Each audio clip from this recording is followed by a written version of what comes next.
আজকের ভিডিওটা আপনাকে একটা ডেফিনেটলি একটা কঠিন ডিসিশন নিতে হেল্প করবে। সেটা কি যে ভাইয়া একটা সার্টেন বাজেটে পিসি বিল্ড করবো, সেটা হচ্ছে 60 থেকে 70-80 হাজার টাকার মধ্যে।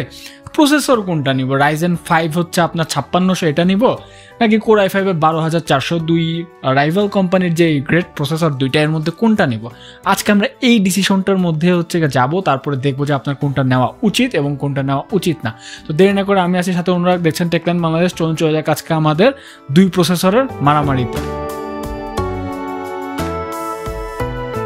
এই ভিডিওটা আমরা যখন করতে গেলাম তখন কিন্তু আমরা অনেকদিন ধরে রিকোয়েস্ট পাচ্ছিলাম যে এই বাজেটের মধ্যে কিন্তু এই দুইটা প্রসেসরই আছে। কোর i5 12400, যেটার প্রাইসটা হচ্ছে আপনার এখন 14,500 টাকার আশপাশে। 6 কোরের একটা 12 থ্রেডের প্রসেসর, অল পারফরমেন্স কোর, কোনো ইনফিশিয়েন্ট কোর নাই। তখন ইন্টেলের মাথায় হাইব্রিড আর্কিটেকচারের ভোটটা ঢোকে নেই, 18 MB ক্যাশও আছে। এইদিকে রাইজেন 5 5600 দিয়ে আমার এই বেঞ্চমার্কটা করার কথা থাকলেও আমি একটা জিনিস খেয়াল করলাম যে রাইজেন 5 5600 এখন আপনারা 10 থেকে 10,500 টাকার আশপাশে পাবেন, যেখানে এটার দাম 14,500 টাকা। তো এইখানে আসলে হয় কি, একটা ডিসপ্যারিটি তৈরি হয়ে যায়, প্রায় 4-4,500 টাকার একটা গ্যাপ থাকে, ঠিক আছে। এর জন্য আমি একটা কাজ করলাম, সেটা হচ্ছে রাইজেন 5 5600X, যেটা এক্স ভার্সনটা নিয়ে আসলাম। এটার দামটা হচ্ছে আবার আপনার 12,500 টাকা থেকে 12,400 টাকার মধ্যে ঘোরাফেরা করে। এবং আপনি যদি 12,400F নেন, যেটা কোর i5 12400F আর ইন্টিগ্রেটেড গ্রাফিক্স ছাড়া, IGPU ছাড়া ভ্যারিয়েন্টটা, সেটার দামটা কিন্তু আরেকটু কম থাকে। তো সেই ক্ষেত্রে এই দুইটা প্রসেসরের মধ্যে একটা কম্পেয়ার হয় এবং আমরা আজকে সেটাই করব যে 12400F নেবেন না 5600X নেবেন। তো আমরা রেগুলার সমস্ত বেঞ্চমার্ক করে দেখব। আমরা একটু স্পেকটা বলে দিই কোনটার সাথে আমরা এই জিনিসগুলোকে ইন্টিগ্রেট করছি। আমরা এই দুইটা প্রসেসরকেই তাদের নিজস্ব কাউন্টারপার্ট, অর্থাৎ ইন্টেলটাকে MSI Pro B760MP এই মাদারবোর্ডটার সাথে ইন্টিগ্রেট করছি, আর রাইজেন 5 5600X কে গিগাবাইটেরই হচ্ছে আপনার B550M কে এই মাদারবোর্ডটা দিয়ে ইমপ্লিমেন্ট করছি।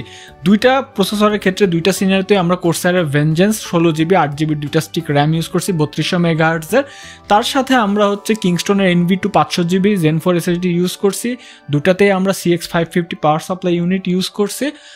মাদারবোর্ড এবং SSD এগুলো ছাড়াও, পাওয়ার সাপ্লাই ছাড়া আমরা যে গ্রাফিক্স কার্ডটা ইমপ্লিমেন্ট করছি সেটাও কিন্তু দেখতে হবে। এই দুইটা সিপিইউকে আমরা চিন্তা করছি যে একটু বটলনেকিং ফ্যাক্টরটা অমিট করব।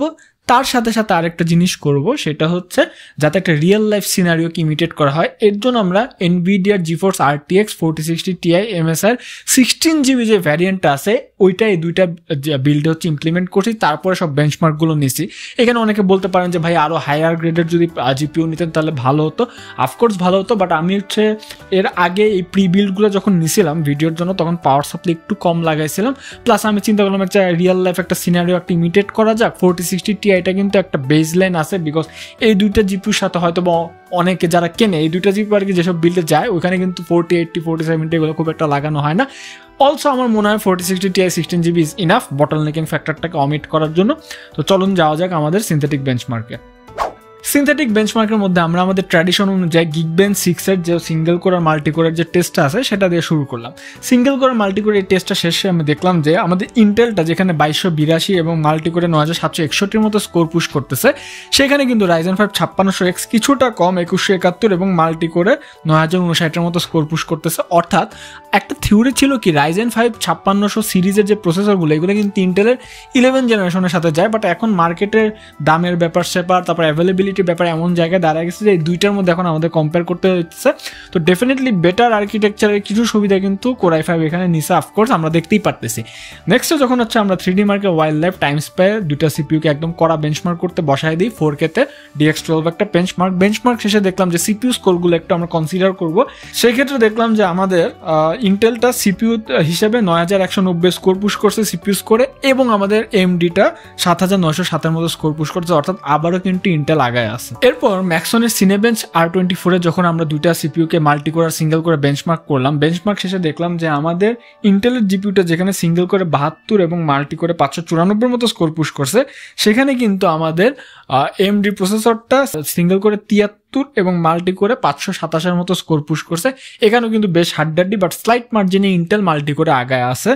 তারপর আমরা যখন ভিরে বেঞ্চমার্কে দুইটা সিপিইউকে আবার বেঞ্চমার্ক করতে বসাই দিলাম, তখন দেখলাম যে আমাদের ইন্টেলটা কিন্তু 8439 মতো স্কোর পুশ করছে ভিরেতে। সেখানে রাইজেন 5 5600টা 7823 মতো স্কোর পুশ করছে। অর্থাৎ এখানেও একটা মোটামুটি ভালো মার্জিনে ইন্টেলের 12400 কিন্তু আগে আছে। লাস্টে যখন আমরা ব্লেন্ডার, মনস্টার, ক্লাসরুম আর জাংশপ এই তিনটাতে সিপিইউ টেস্ট করে বসাই দিলাম, তখন দেখলাম যে আমাদের ইন্টেলের প্রসেসরটা যেখানে 150 মতো স্কোর পুশ করছে, এমডি কিন্তু একদম ছুঁই 141 মতো স্কোর পুশ করছে। তো সিনথেটিক বেঞ্চমার্ক শেষে কিন্তু দেখলাম যে প্রায় প্রতিটা ক্ষেত্রে ইন্টেল আগায় আছে এবং এটা একটু অবভিয়াস হওয়ারই কথা, দামটাও বেশি, তো সেই অনুযায়ী কিন্তু পারফরমেন্সটা দিছে। এগুলো নিয়ে পরে আরো কথা হবে। গেমিং বেঞ্চমার্কে চলুন একটু যাওয়া যাক। গেমিং বেঞ্চমার্ক শুরু করার ক্ষেত্রে আমি একটু বলে রাখি, প্রতিটা গেমে আমরা একদম আলট্রা বা ম্যাক্স প্রিসেট যেটা অ্যাভেলেবল সেটাতে খেলছি। আর হচ্ছে যেহেতু 4060 Ti 16GB আছে এবং আলট্রা সেটিংসে বটল নেকিং ফ্যাক্টরটা এদের মধ্যে ম্যাক্সিমাম থাকবে, তো সিপিইউর যে মোস্ট পারফর্মিং যে ফ্যাক্টরগুলো সেটা কিন্তু এটাতে বের হয়ে আসবে। কোনো রকমের আপস্কেলিং আমরা ইউজ করি নাই। তো চলুন একটু শুরু করা যাক।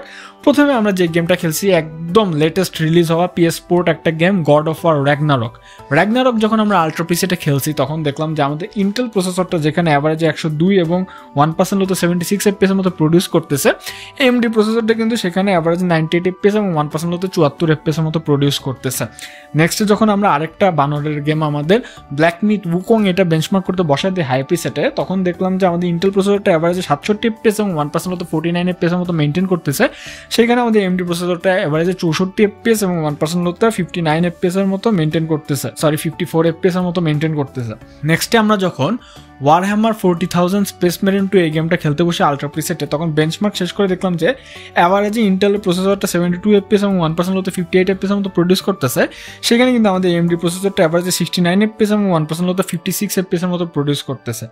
তারপর আমরা যখন স্টার ওয়ার্সের জেদি সার্ভাইভার এই গেমটা খেললাম, জেদি সার্ভাইভার খেলার সময় দেখলাম যে এপিক প্রিসেটে এটা ইন্টেল প্রসেসরটা অ্যাভারেজে 82 FPS এবং 1% হতে 55 FPS এর মতো প্রডিউস করতেছে। সেখানে কিন্তু আমাদের 5600X অ্যাভারেজে 79 FPS এবং 1% হতে 54 FPS এর মতো প্রডিউস করতেছে।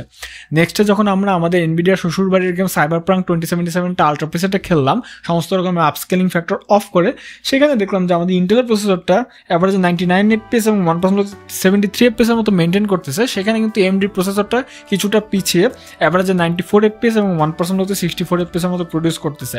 নেক্সটে যখন আমরা অ্যালান ওয়েক 2টা খেলাম, অ্যালান ওয়েক 2 হাই প্রিসেটে খেলার সময় দেখলাম যে আমাদের ইন্টেল প্রসেসরটা যেখানে অ্যাভারেজে 64 FPS এবং 1% হতে 35 FPS এর মতো প্রডিউস করতেছে, সেখানে কিন্তু 5600 এক্সট্রা অ্যাভারেজে 60 FPS এবং 1% হতে 35 FPSই প্রডিউস করতেছে। তারপর আমরা যখন আরেকটা PS4 গেম গোস্ট অফ সুশিমিটা একদম ভেরি হাই প্রিসেটে সেট করে খেলাম, তখন দেখলাম যে আমাদের ইন্টেল প্রসেসরটা অ্যাভারেজে 88 FPS এবং 1% হতে 64 FPS প্রডিউস করতেছে। সেখানে আমাদের AMD প্রসেসরটা 84 অ্যাভারেজ এবং 64 1% হতে, অর্থাৎ 1% এখানে সেমই ছিল। সবার লাস্টে আমরা আরেকটা PS4 গেম দিয়ে শেষ করি। PS4টার একদম আখড়া লেগে গেছে, হরাইজন ফরবিডেন ওয়েস্ট। যখন আমরা 16GB VRAM ওয়ালা 4060 Ti হচ্ছে বেঞ্চমার্কটা শেষ করলাম, তখন দেখলাম যে ইন্টেল প্রসেসরের ক্ষেত্রে এটা অ্যাভারেজে 80 FPS এবং 1% হতে 55 FPS এর মতো প্রডিউস করতেছে, এবং AMD প্রসেসরটার ক্ষেত্রে 5600X এর ক্ষেত্রে এটা অ্যাভারেজে 77 FPS এবং 1% হতে 54 FPS এর মতো প্রডিউস করতেছে। অর্থাৎ গেমিংয়ে আমরা হালকা বটল নেকিং ফ্যাক্টর আছে, এখানে যদি একটু ভালো জিপিইউ আমরা ইউজ করলাম তাহলে কিন্তু ডিফারেন্সটা আরও বাড়তো। বাট কোনো ক্ষেত্রেই কিন্তু 5600X 12400-কে টপকায় যেতে পারে না, বা সেম লেভেলের একদম মানে লেজিট সেম লেভেলে দিতে পারে না, হালকা একটু পিছায় ছিল, হয়তো বা 2-3 FPS বা কোনো জায়গায় 3-4 FPS 5 FPS এর মতো। এটার ট্রেন্ডটা কিন্তু আমরা সিনথেটিক বেঞ্চমার্কেও দেখছিলাম, দুইটা প্রসেসরের কিন্তু স্কোর কাছাকাছি, বাট 12400 স্লাইড বেটার। এবং এই সিনারিওটাই কিন্তু আমরা সিঙ্গেল করে একটু ভালো পারফরমেন্স হওয়ার কারণে 12400 ভালো পারফর্ম করছে গেমিংগুলোতে। এটা যদি আমরা একটু 4070 Ti তারপরে 4080 লাগাতাম তাহলে ডিফারেন্সটা আপনারা একটু ভালো বুঝতেন। বাট কোনো মতে 5600X 12400-কে টপকায় পারফরমেন্স দিবে না, এটা আমরা একটু গ্যারান্টেড বলে দিতেই পারি। তো এখান থেকে আমরা এটাই বুঝলাম। নেক্সট এখন আমরা যেটা করবো, একটু প্রোডাক্টিভিটি বেঞ্চমার্কও দেখা দরকার যে কি অবস্থা। চলুন প্রোডাক্টিভিটি বেঞ্চমার্ক একটু দেখি। প্রোডাক্টিভিটি বেঞ্চমার্কে আমরা প্রথমে দাভিঞ্চি রিজলভ পুজেট বেঞ্চমার্কে যখন দুইটা সিস্টেমকে বেঞ্চমার্ক করতে বসাই দিলাম, প্রথমে ইন্টেলের স্কোরটা শেয়ার করি, দেখলাম যে ওভারঅল 1927 এবং জিপিইউ ইফেক্টে 90-র মতো স্কোর পুশ করছে। তারপরে যখন আমরা AMDটা একটু বেঞ্চমার্ক করতে বসে দিলাম 5600Xটাকে, তখন দেখলাম যে এখানে কিন্তু ওভারঅলে ঠিকই ওই যে কম 1883 এবং জিপিইউ ইফেক্টে 90-এর মতো স্কোর পুশ করতে, অর্থাৎ জিপিইউ ইফেক্ট তো সেম হবে বিকজ সেম জিপিইউ, বাট দুইটার সফিস্টিকেসির কারণে কিন্তু ইন্টেলটা একটু ভালো স্কোর পুশ করছে, তা আমরা দেখতেই পারলাম।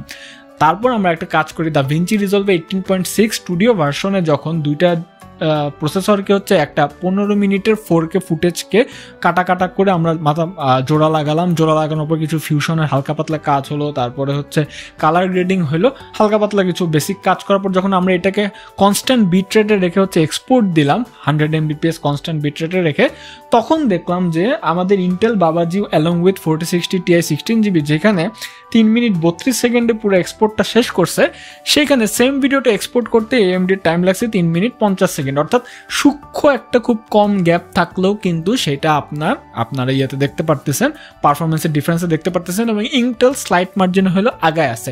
তো কনক্লুশনে আসলে কি বলা যায় এই 3টা সেগমেন্ট শেষ করার পর? কনক্লুশনে এটাই বলা যায় আসলে দুইটার দিক থেকে পারফরমেন্স ভালো করছে, গুড পারফর্মার। কারণ হচ্ছে ইন্টেল কিন্তু আপনার কাছ থেকে স্লাইটলি দাম একটু বেশি নিচ্ছে। যদি আপনারা 12400F নেন যেটা, ওইটাতেও কিন্তু আপনার মনে হয় 1000 বা 1500 টাকা বেশি পড়তে পারে। এটার দাম তো হচ্ছে 1500 টাকা বেশি আছে 5600X থেকে। তো আপনি কিছু টাকা বেশি দিচ্ছেন এবং কিছু টাকা বেশি দিয়ে ওই পারফরমেন্সটা একটু পাচ্ছেন, এইটুকুই ডিফারেন্স। এবং 5600X নিলে কি আপনারা ঠকে যাবেন? না, তা কিন্তু না। 5600Xও তার জায়গা মতো বেশ ভালো পারফর্ম করছে। আর অলসো আপনার 5600X এর একটা সুবিধা হচ্ছে কম দামি মাদারবোর্ড নিয়ে আপনারা কিন্তু ভালো মতো ওভারক্লক করতে পারবেন, সার্টেন ভোল্টেজেস, তারপর হচ্ছে অফসেট সেট করে পারফরমেন্স আর একটু বের করে নিয়ে আসতে পারবেন। বাট একটা জিনিস যেটা যারা জানতে চান যে ভাইয়া 12400 নিব নাকি খালি 5600 নিব, এই দুইটা প্রসেসর আসলে আমাদের তুলনা করা ওইভাবে উচিত না, কারণ দুই লিগের প্রসেসর হয়ে যায়। বিকজ এই দুইটার মধ্যে কিন্তু দামের ডিফারেন্স প্রায় 4500 টাকা, এবং 4500 টাকা কিন্তু অনেকটাই ডিফারেন্স। এবং এখান থেকে বলাই যায় যে 56X যেহেতু 12400-কে টপকায় যেতে পারে নাই বা 12400F-কে টপকায় যেতে পারে নাই, তার মানে 5600 পারবে না তা কিন্তু আমরা বুঝতেই পারতেছি। দুইটা প্রসেসরকে যদি আমরা দাম অমিট করে বিচার করি তাহলে 12400 ইজ দ্য বেস্ট প্রসেসর। আপনার এটাইতেই যাওয়া উচিত, ভালো আছে, কুইক সিং, তারপর এরকম নানা রকমের ফিচার পাবেন। যারা অ্যাডোবিতে কাজ করেন, অ্যাডোবির জন্য ইন্টেল অপটিমাইজেশনটাও ভালো হয়। কিন্তু আপনারা যদি মনে করেন যে না, দামের দিক দিয়ে কোনটা আমি বিচার করবো, যে দাম যত দিচ্ছি তত কি পারফরমেন্স পাচ্ছি সেরকম কিনা, মানে ওয়ার্থ ইট, সেই ক্ষেত্রে কিন্তু 5600X আপনাকে ওয়ার্থ ইট করে দেবে, কোনো চিন্তা নেই। ভিডিওটা এই পর্যন্তই ছিল, ভিডিওটা এখানেই শেষ করতেছে। আমাদের কিন্তু একটা গিভওয়ে চলতেছে, আমাদের যে লাস্ট 4060 আর ARC 770 ভিডিওটা আছে ওখানকার লিঙ্কটা আমি আই বাটনে দিয়ে দিলাম। ওই গিভওয়েটাতে আপনারা পার্টিসিপেট করতে পারেন, একটা সুন্দর মেকানিক্যাল কিবোর্ড আমরা গিভওয়ে করতেছি। এবং আর একটা কাজ করতে পারেন, আমাদের যে গ্রুপটা টেকোলিক বাংলাদেশ, সেটা জয়নিং লিঙ্কটা নিচে দিয়ে রাখলাম, সেখানে জয়েন হয়ে যেতে পারেন। সেখানে জয়েন হলে নানা রকম আপনার নেক্সট কোন সিপিউর ব্যাটেল চান, কোনটার মারামারি চান, কি অবস্থা চান, কোন জিপিউর মারামারি চান, নাকি মনিটর চান, এসএসডি চান, সব জানাতে পারেন, আমার সাথে আড্ডা দিতে পারেন। ভিডিওটা ভালো লাগলে লাইক দিবেন and subscribe to the channel is a must. দেখা হবে অন্য কোনো ভিডিওতে, ততদিন good bye and definitely I'll catch on the next one.